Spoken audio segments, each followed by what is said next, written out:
Well, hello, everybody. Welcome to the podcast. And I am your host today, John Reed.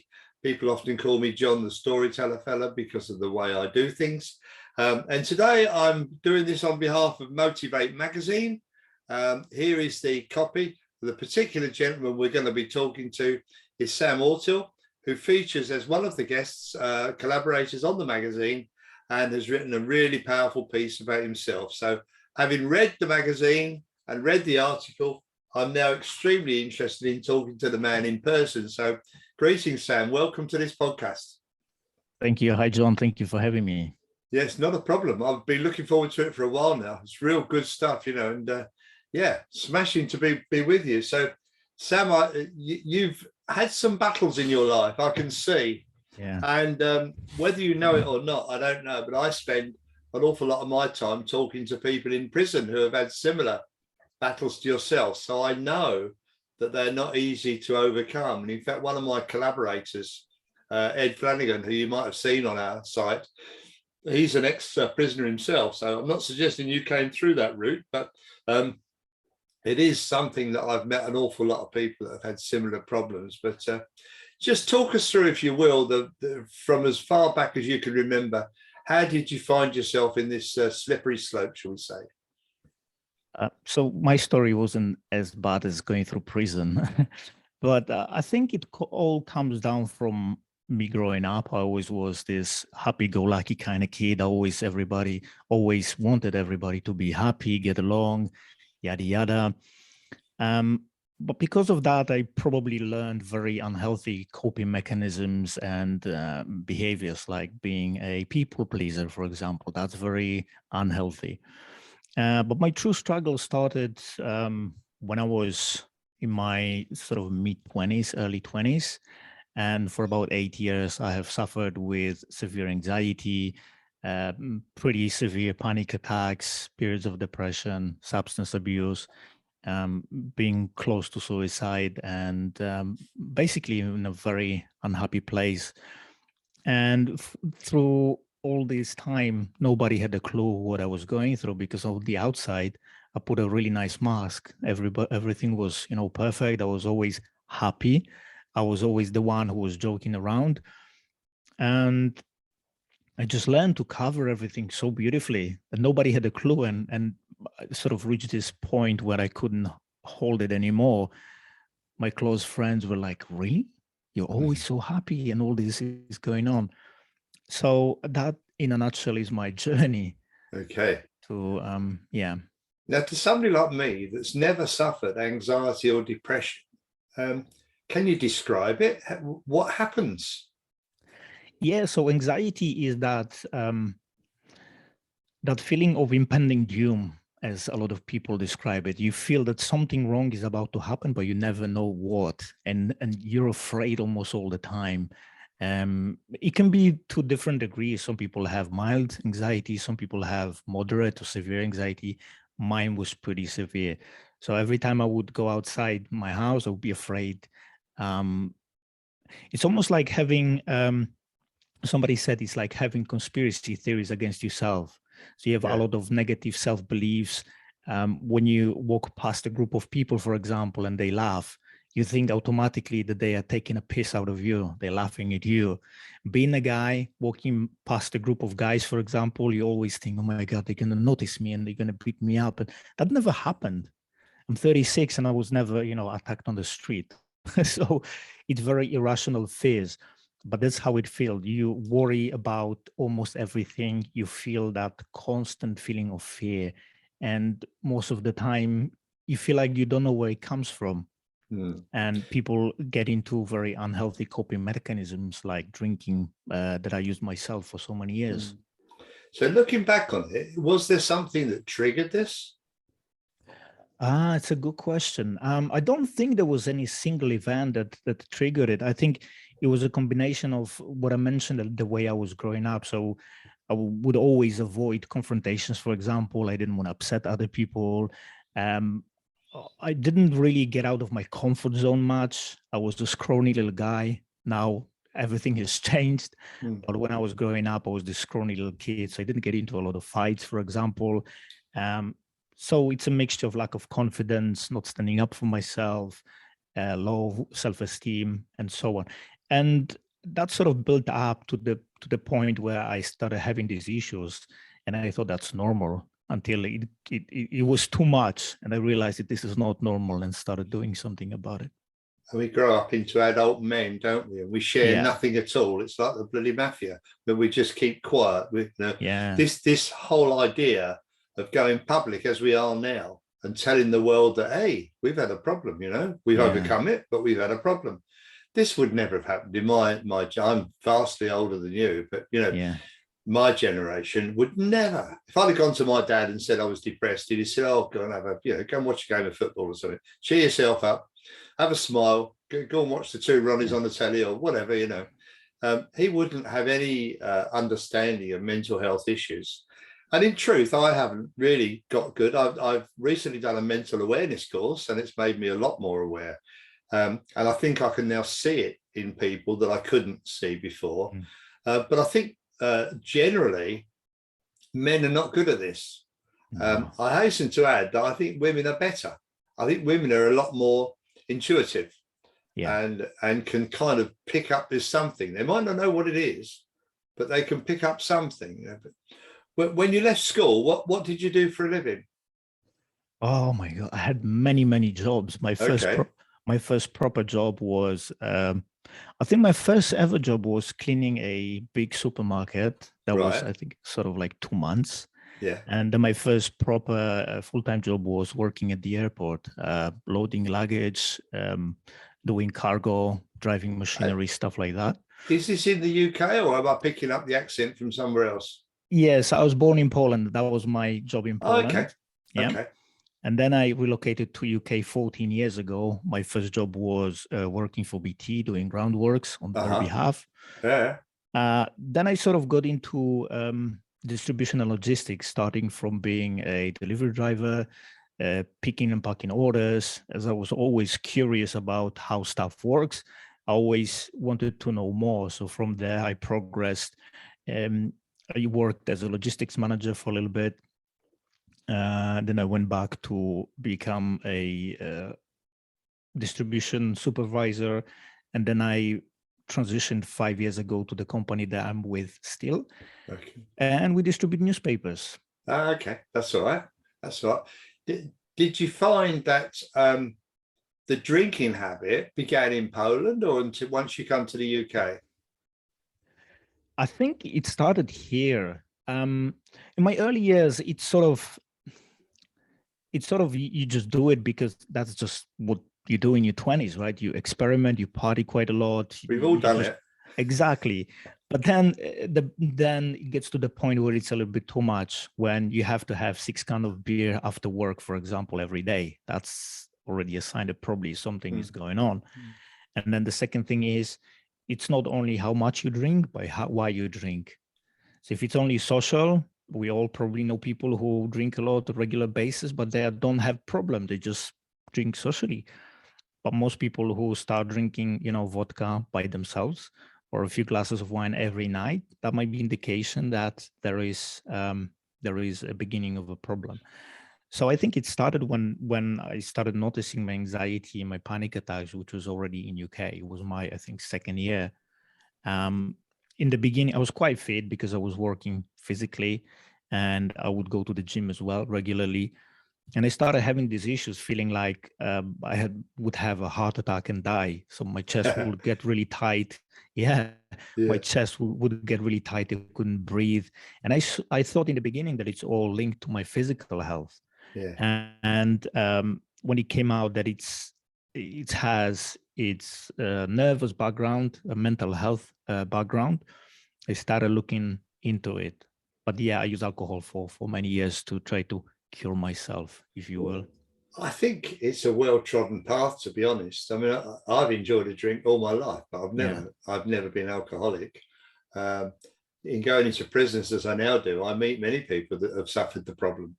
But it's very, very difficult for somebody who hasn't had the problem to recognize it. I think, you're number one, being very brave, recognizing in yourself that if you don't do something about it, it's going to be the end of you. Yeah. I mean, that was a rude awakening. I got on a 2015, I think, in May, if I'm not mistaken. That was my turnaround point where I went on a drinking binge for 5 days that I couldn't stop. Like literally, I couldn't stop. Yeah. And one day I woke up and just realized nobody's coming to save me. You know what I mean? No. Nobody's coming to help me and, tell me what to do. And I realized that if I won't do something about it, it will not end well. So I literally put myself together, took a shower, I took some fresh clothes, and I went to the hospital and told them everything. It just broke down and started crying. It was such a hard moment for me. I spent most of the day and half of the night in A&E.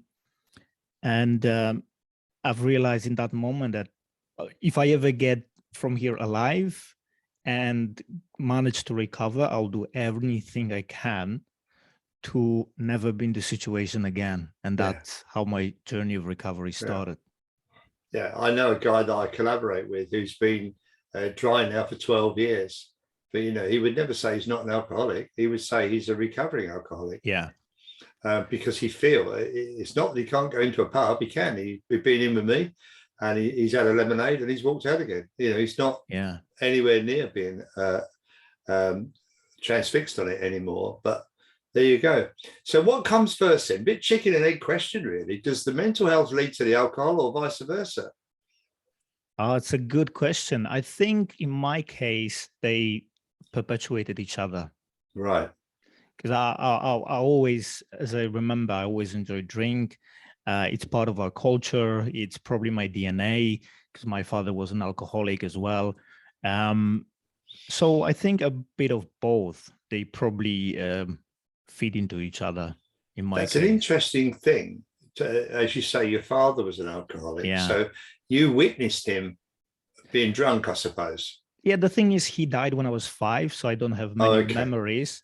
But there is certain theories that say that the tendencies for alcoholism can be passed through genes. I'm not sure if that's the case, but from observation, I see that very often people who have had parents that were alcoholics follow the same path. So for me, it was, many different things, but definitely mental health and alcohol fed into each other. It was like a self-perpetuating loop. Well, you know what they say about mental health. When somebody breaks their arm, you can see it's broken. If somebody breaks their mental health, you can't. You see what they allow you to see, or what you delve and find out for yourself. So it's not as simple as normal illnesses and so on. What kind of a response did you get from the hospital when you walked in the door and said, "I need help"? Okay, so my idea was then I will go there. They will welcome me with open hands. They will put me into bed for 3 days, give me a nice salad, pump me with vitamins, and 3 days later, I'll be off on my very merry way, I don't know where this came from, but I thought that's what's going to happen. And I'm happy it didn't happen because I was just one of the people. There was a lot of people in A&E and everybody needed care. So first I went to intense care unit and they really took it seriously when I think I said that I'm struggling to breathe because I have alcohol poisoning or something along those lines. Yeah. And they took it really seriously. All of a sudden, there was like 3 or 4 nurses and a doctor. And they put me in the ambulance and sent me, it was in London. So from West London, it was hospital in Acton, I think.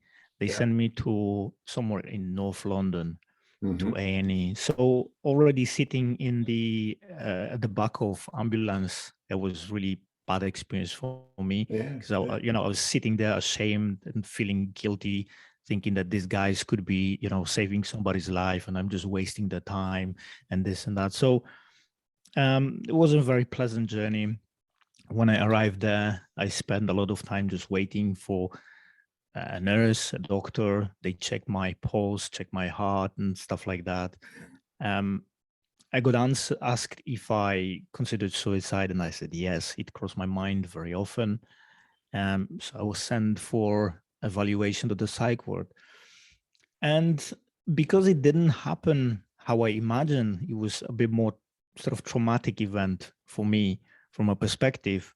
that's probably what saved me. Because if it was more sort of cuddly experience, if I was smothered by their empathy and kindness, I probably wouldn't change, because in a way there was no consequence to my actions.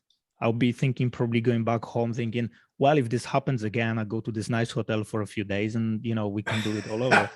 Because because it never happened, I thought, I don't never want to be here again. Hooray for the National Health Service, eh? Yeah. Do you think it would be the same in Poland? I'm not sure. It's hard for me to say. No experience of it. Yeah, no experience. I haven't been to doctors in Poland in really in ages. So I've not been to Poland, so. Now, if you don't mind me asking, in your mental state being the way it was, you recognized just now that you contemplated suicide.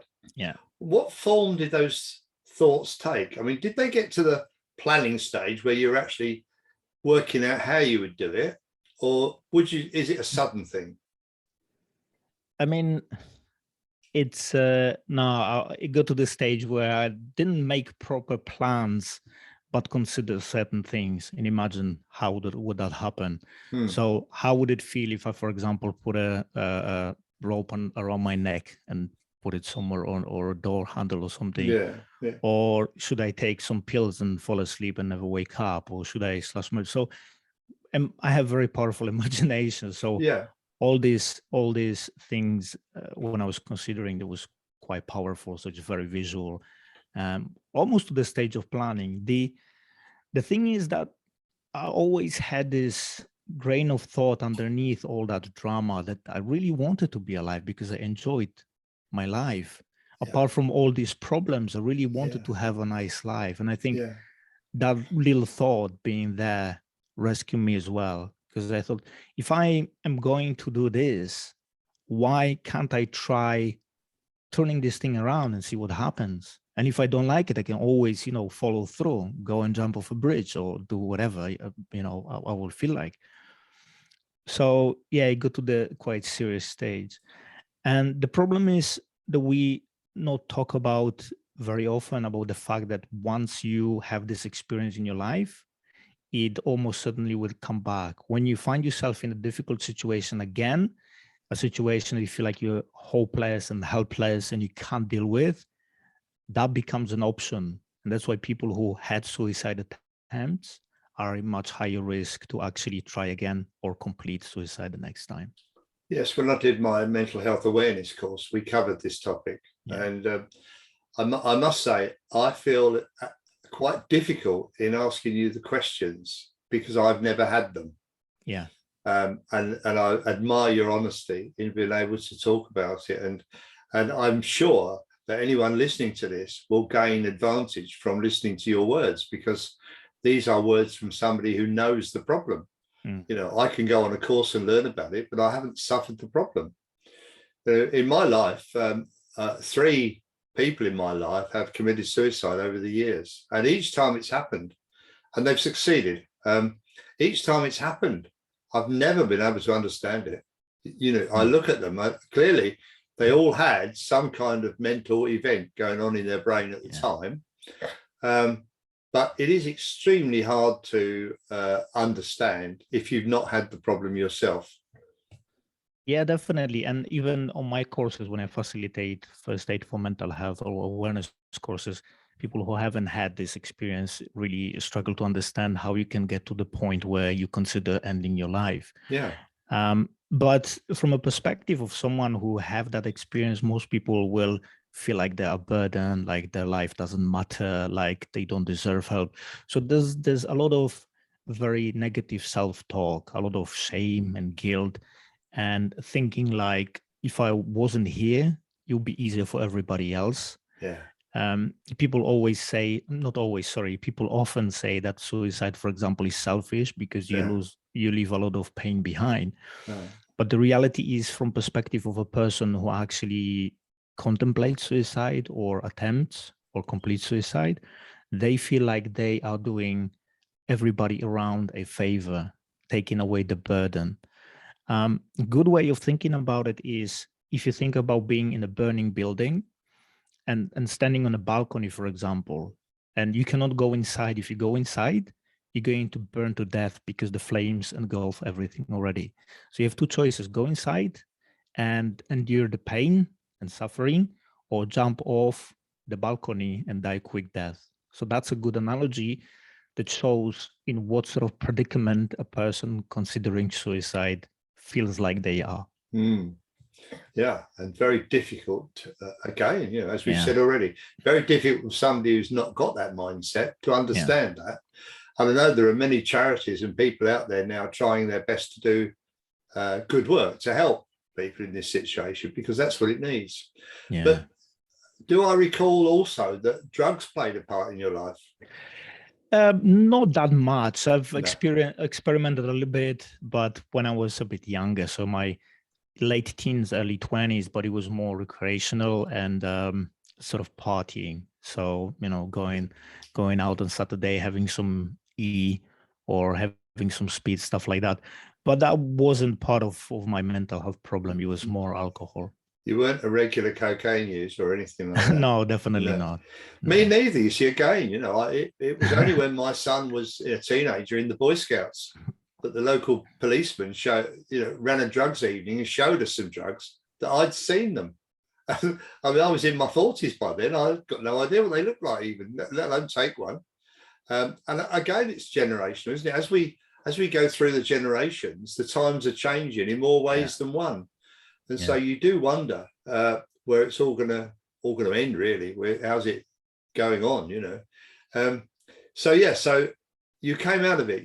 Did you have to go to Alcoholics Anonymous? No, I'm one of these stubborn people that likes to do everything by themselves, seriously. Yeah. So I just started being extremely busy all the time, almost like from the point that I wake up until to the point where I go to bed, I will be doing all the time something. So go to work. When I go to work, I was really busy at work, trying to occupy my mind. When I come back, I'll go to the gym, cook something, then maybe watch a lecture or read something. So in a way, I was trying to run away from the old self, whilst creating a completely new mindset and completely new belief system about myself. So I never went to rehab or Alcoholics Anonymous. And did your employers ever learn of what you were going through? No. So you were really good at covering it up. Yeah. So I never went to work drunk. I think that would be probably a little bit too much. And if that happened, that probably would be a really slippery slope that I would find myself, God knows where. So I would go to work, function fairly normally. And then when I was home, I would start drinking when I would feel anxious or depressed. So that's how it worked. Okay. So the turning point was the hospital visit. Yeah. How long was it after that initial entrance into the hospital till you actually felt alcohol free?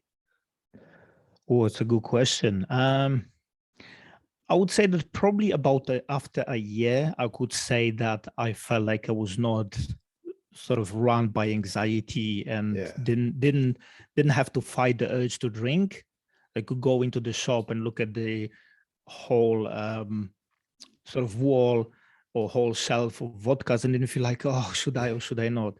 and the best thing is that I don't have this urge anymore. I don't even consider drinking, which is great because I always know what's going on. But sorry, to answer your question, no, that's right. Probably about a year it took me, and a big part of that recovery was exercise, going to the gym. So that was my way of burning away all the excess energy, all the negative emotions.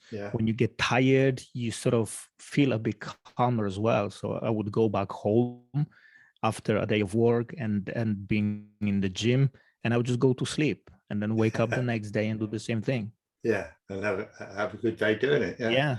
And you were free. Because I've heard many alcoholics say that they tried to give up more than once. Yeah. And eventually they did, but it took some years to do it. So you did very well there. But what effect did the reduced alcohol level have on your depression, your anxiety? Was it still there, or had it gone as well? Yeah, Still definitely. there. Yeah. And the problem is that once you stop drinking, everything comes back with stronger the force. So I Is was it? really anxious after I Yeah. stopped drinking. That's why I started working out regularly, because Okay. that helped me feel a little bit more relaxed. Yeah. So I was really, really anxious. That's, part of my personal development journey was listening to motivational speeches every morning, right? That put me in a different state of mind. I started looking for completely different role models, different people to sort of spend my time with. That's how I got into coaching Okay. and started training as a coach. So there was many, many different things. I pretty much had to change all my life. I changed my job, changed the place where I live, changed completely people that I spend my time with, things that I used to watch, read, listen to. So it was a complete change of my reality. And I think this is why a lot of people struggle with addiction, because they cannot cut themselves away from the things that trigger them to drink, or the environment that make it easier to drink, for example. Yeah. Now, you haven't mentioned a partner in your life. Is there somebody sharing your life now that has helped this process along?